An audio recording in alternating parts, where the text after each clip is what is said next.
One God. One aim, one mission. Um, I will humbly give the floor over to our wonderful host this evening, the chaplain of our division, and hopefully the next mayor of Toronto, Brother Dewitt Lee. Thank you.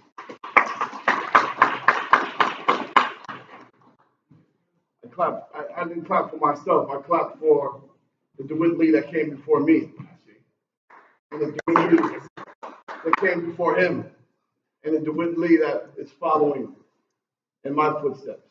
We all follow someone or sometimes something.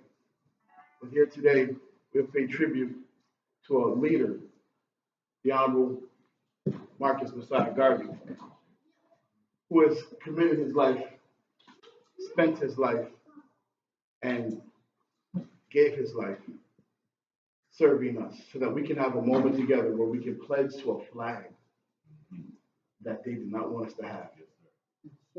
A flag that they stripped us of, as they stripped our culture, our means of communication, and somehow the love and respect that we should have for one another.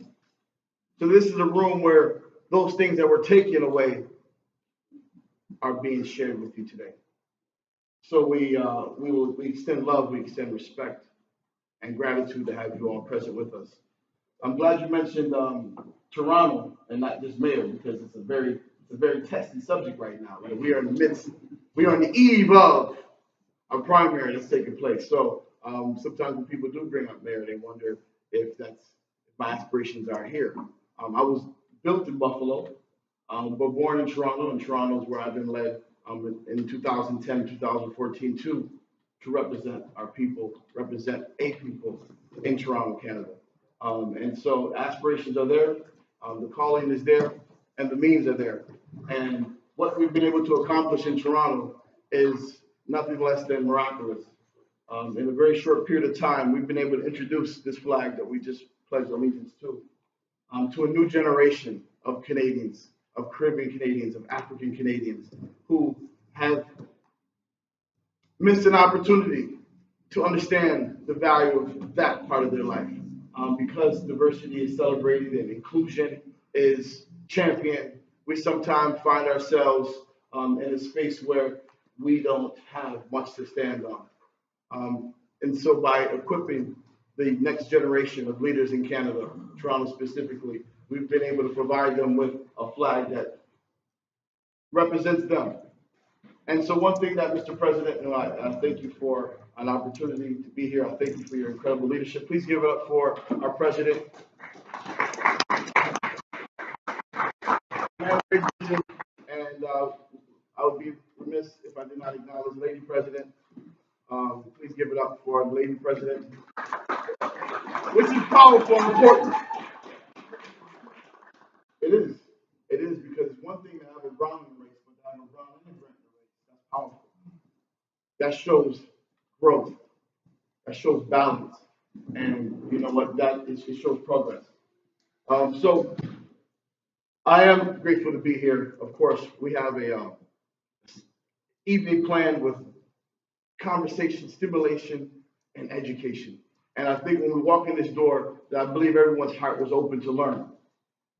Everyone's heart is open to learn. If your heart is open to teach, you gotta have some room in there to learn, because you just can't do one without the other. So this is a space where we are equally leading, but equally listening. I come with the intention to leave wiser than I walked in this door. And this is why being here on time was so important. And this is why you all being here is so important. So I want to thank our Black nurses. If you can, please just put our hands together for our Black Cross nurses. Come on, how beautiful is that?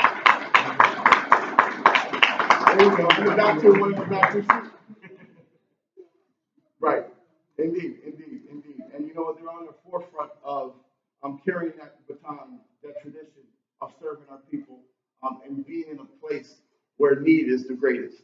And so I want to commend my division for their work, and the disaster relief fund. I see a dish up there with some money in it. We're gonna need a bigger dish, okay? Because that people think, oh, they rich, the dish is full. No, get a bigger dish. Do we have any buckets in this place? Because these funds that are raised through the donations will be going to various components of the operations. One, to be able to execute the 5 meal. I saw everyone enjoying the meal and at least the refreshments. I see a lot of it is gone. You might want to get some before it's gone. Just a heads up, because I love you. But nevertheless, I walked. Who took a look around the street as you walked in? I mean, to me, honestly, I'm returning and I see a lot of development happening in Buffalo. So this was like one of the first times that I walked down and just had some quiet and peace, and I was just left alone with our ancestors. Who felt that? Who felt that? Oh, that was so powerful. I almost just kept walking because I want to see who's next. It was so inspiring to see these images of us, right? And the thing is, those were moments of where leaders are needed. And as we enter into this generation, into this moment, those leaders are going to be needed just as well. And so as we celebrate, our ancestors and those who have paved the way for us, we know that it is our job to equip the next generation to be ready to take their lead, to take their destiny in their hands and to fulfill it. And, maybe one day get themselves honored in this same capacity. But it was beautiful to walk down the street. And I think it's an invitation for us to sow more into this community. I think walking by and seeing that, we have to say it's not enough. We cannot be complacent because now we have some fancy vinyl signs hanging, okay? Because the vinyls are not permanent. This is why I applaud the mission and the vision for our president here and members of our division, where we are looking to establish permanent facilities, and just like here standing in the Rockville Green, permanent. This is growth. This is what Marcus Garvey would have been most excited about, is walking into a building named after one of our own. And this is the model that we have to continue following. So I think there's no more fitting place for this to take place here in this space. What was it, Anthony? You know what? I'll read that. Yeah? Yeah. Okay. Because this is one of my favorite parts, the anthem. I've heard it probably about 20 times all throughout the month of August, sharing it to new listeners. Every time we did a flag raising. The flag behind me here is the flag that was actually handcrafted right here in Buffalo. I brought it to Toronto to make history. I brought it to Toronto last year, August 28th, to lift it on City Hall property, in front of City Hall, with the permission of City Hall, to mark what we now call Emancipation Month. So in 1883, the British signed an anti-slave act. It was not introduced and made public until next year, August 1st. So all the islands and Canada, which represent the Commonwealth, all received their emancipation on August 1st. But that August 28th date is significant as well. And so last year, to commemorate that date, we lifted up the flag and told everyone that was willing to listen that we no longer have one day of commemoration and reflection. We now have a month. And we claimed August as our month. For a month of not just flag raisings, but a month of education, a month of rebuilding relationships, discussing some real tough issues. Some things that they like to force on in February. They try to find time in February to address these things, but it's not enough time. It's not enough time, it's rushed. And we keep just combing over the real issues, the deep embedded issues, the trapped emotions that have to be released. And so we've spent all of August reclaiming our dignity, reclaiming our culture, establishing our flag as a symbol of strength, as a symbol of liberation. And today I'd like to just get some feedback from you all. When you see that flag, what does it mean to you? We all know that the colors represent something in their own different capacity. And we'll dive into that because that's not left to a lot of interpretation. But I would like to know from those in the room, when they see this flag, the mighty red, black, and green, what's the first thing that comes to their mind? Hey, Shay.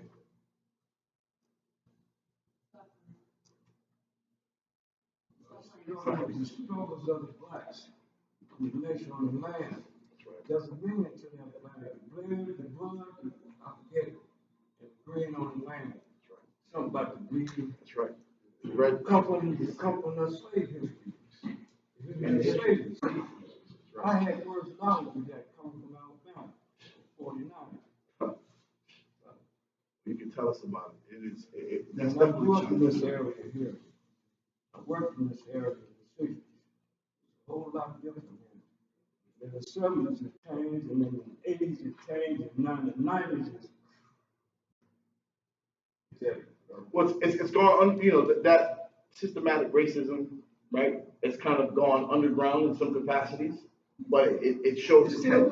Oh, it's systematic. Oh, it's systematic. It's ingrained in the economy systems, in the political systems, and we have to challenge it. We have to challenge it. We cannot be complacent. There's the model of the indigenous community, the Aboriginal, the Native Canadians. Their model now is idle no more. And they refuse to become complacent.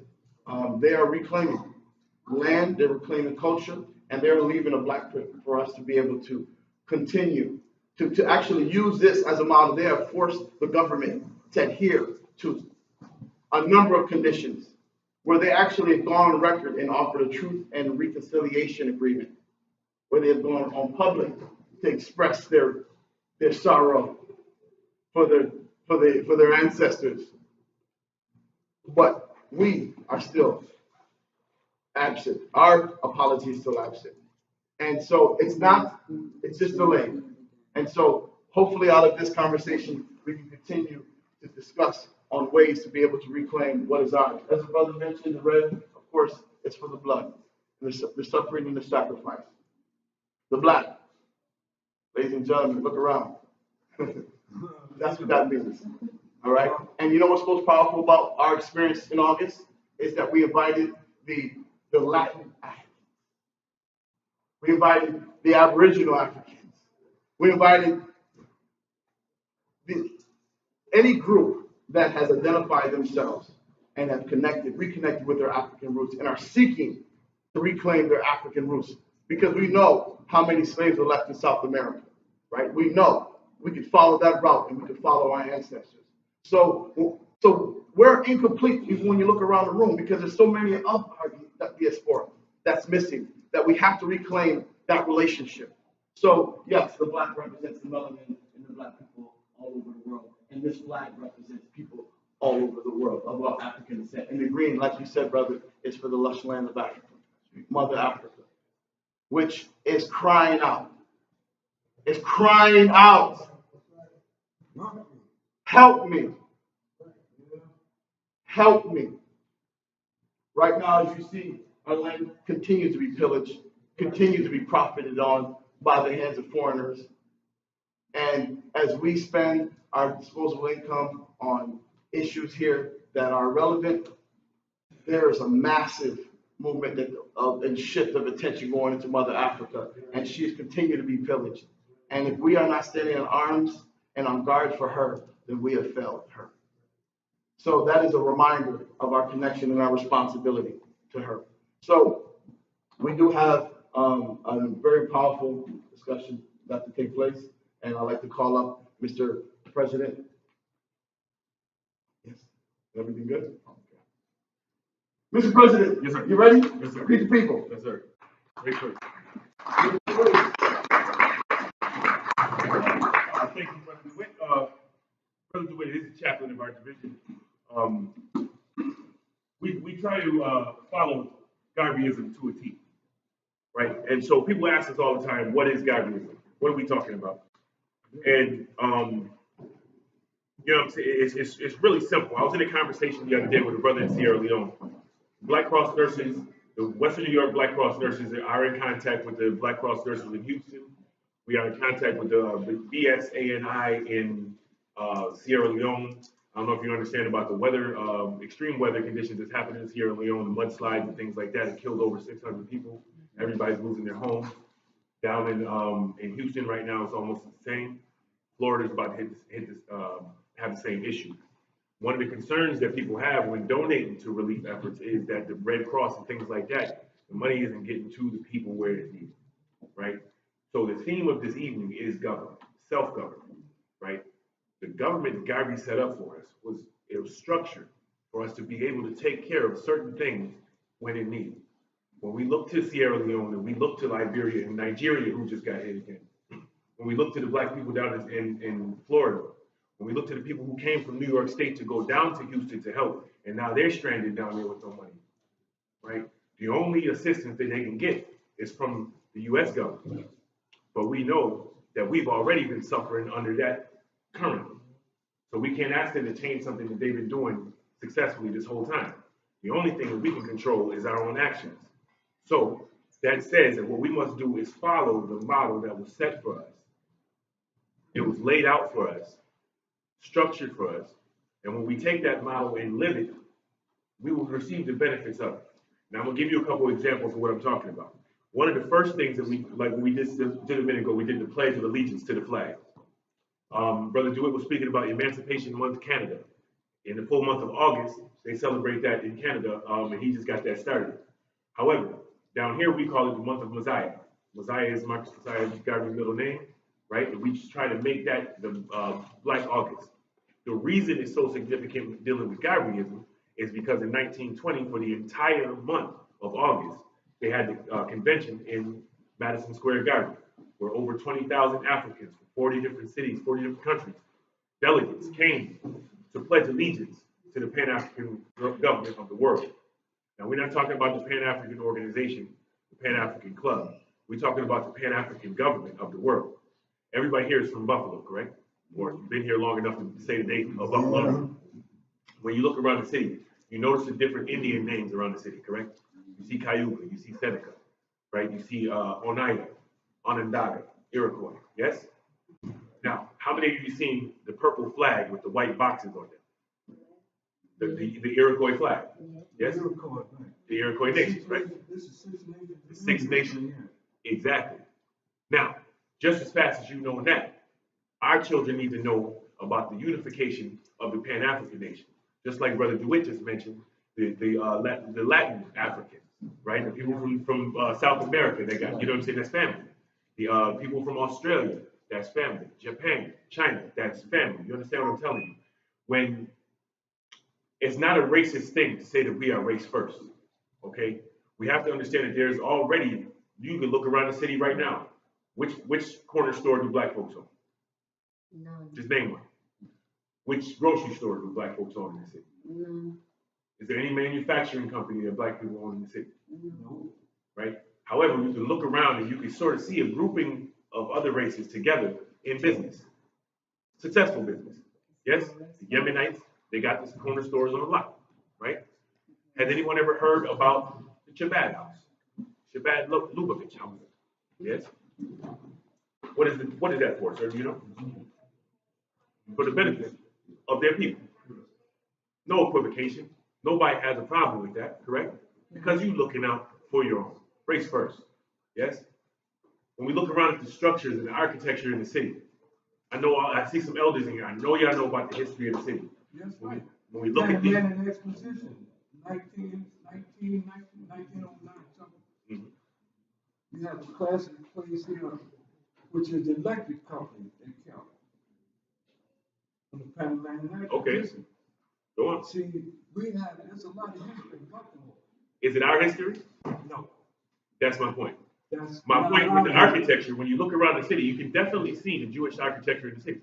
You can see the German and Polish influence in the city. You can, right? Does anybody know where Little Italy is in the city? Somebody name it. What's the street that Little Italy is on?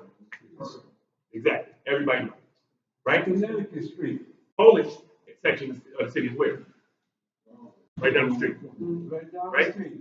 And how do you know this? Because of the structure, the street names, the permanent fixtures that are left for their descendants to see, be proud of, to emulate, and try to grow to. Right now, just like the brother just mentioned, we have the vital signs, okay? But until we have a permanent structure, the children are always going to see us trying.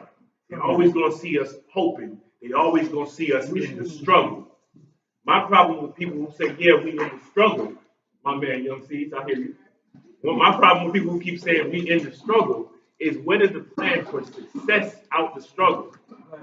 You could be in there wrestling and arguing all day, but if you're not moving out of the situation you're in, you are wasting time. If you're not actively trying to figure out a way to move from that situation, if all you're doing is struggling, if you got comfortable with the struggle, if you got comfortable complaining, going to the different organizations and having someone say, oh, everything will be okay. You understand? This is the reason our people are in the situation right now, 100 years later after Martin Luther King. Now, what I said, I was going to give you some examples. So, thank you. So, we're talking about the Pledge of Allegiance. We just heard that. Brother Dewitt mentioned the national anthem. I'm not going to sing it for you, but I will read it to you. Ethiopia, land of our fathers, that land where gods love to be, as storm clouds at night suddenly gather,